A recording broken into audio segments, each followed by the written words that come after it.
For centuries, society has been using the death penalty to execute criminals for their wrongdoings. Mistakes have been made, but lives have been saved. Is it time for a change, or are the ancient values correct? What's your opinion? Crime is heinous. It has caused pain, including death, of course. Absolutely. And we have DNA to prove it? Absolutely. I'm very much against the death penalty. Number one, it's way too much power to give to the government because it's irrevocable, obviously, and we do make mistakes. The other reason I'm very much against it is totally dehumanizing to those who have to carry out that sentence and kill someone. And I think, again, that's not a moral thing that I can ask another person to do. I am very much for life in prison. If it's not a deterrent for the general population to keep them from committing that crime, then we can rest assured it's a deterrent for that one individual because he's going to be dead soon. So you don't have to worry about him again. I think research has supported this as well, that criminals or the death penalty does not act as a deterrent to criminals. We don't have a death penalty in the United States. When it takes 20 years for someone to be punished for a heinous crime, there is no death penalty. A death penalty would, in my opinion, be a swift act when convicted of a heinous crime. And we're sure now through DNA sampling and other means that you are the individual that committed the crime. If the crime that you have committed is risen to the level of the death penalty, then the death penalty should be executed immediately. It shouldn't take 20 years for someone to actually receive their punishment. I actually am a spiritual advisor to a man on death row, federal death row in Terre Haute, Indiana, whom I visit every month. And my feeling is that we don't prove anything by killing people to teach them not to kill. Basically, we have to be better than that. And we're also the only really civilized country in the world, supposedly, left that's doing the death penalty. All of Europe has abolished it. It's not a deterrent against crime. That's almost a universal accepted idea or fact these days. And it basically is perpetuating a cycle of violence. So I believe that the death penalty is dead wrong. And of course, I know the opposing team is going to say, well, but it doesn't have any resistance effect. It's supposed to be a deterrent to crime and as well. So you can see that crime still goes up because we have had the death penalty all these years and it still goes up. So therefore, it's not working. Well, we've never administered the death penalty in the way it's supposed to be done, and that is near immediate. And I don't get me wrong. I'm not saying tomorrow we take this person out and kill them for their crime. We've expended the time for the appeals, a proper number of years for their appeals, and then let's do it.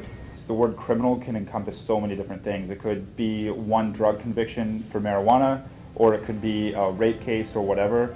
But I think that our criminal system, the criminal justice system, needs to go towards a much more rehabilitation model of where we try to rehabilitate people to go back and re-enter society rather than a punitive model, which is what we have now, where the whole purpose of the jail system is for punishment rather than getting them reacclimated to be able to enter society and be productive members.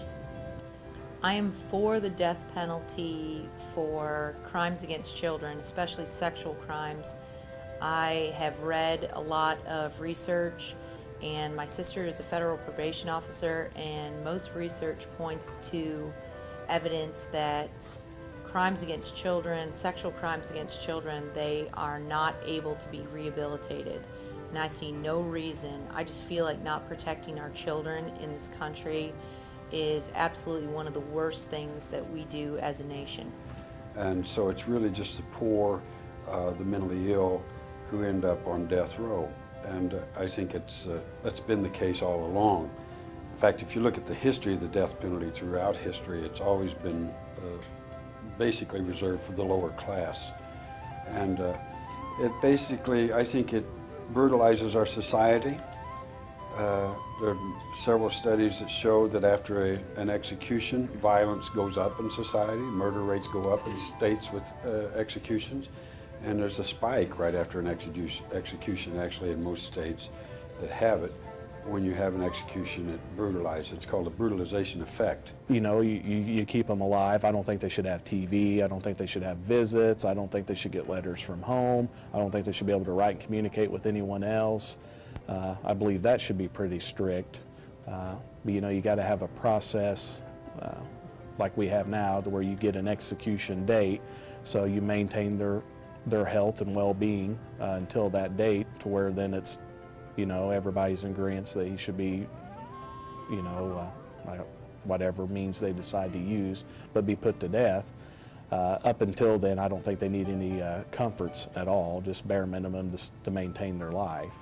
I don't think our justice system is perfect, and we risk sending people to their death who didn't commit the crime. And I think we've seen a lot recently with the new DNA evidence that many people are being discovered to have been convicted of murder and sentenced to death, and then we find later on that they didn't commit the crime, that there is other evidence out there. So I think a better approach is to have life without parole.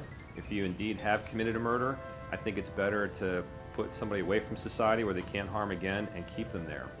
And the interesting thing is, it actually costs us more money to go through all the appeals and the long, you know, years and years of litigation before someone is actually executed. It's actually cheaper for the taxpayer to put them in jail for the rest of their lives. Now, a lot of people find that hard to believe, but that's actually what the numbers show.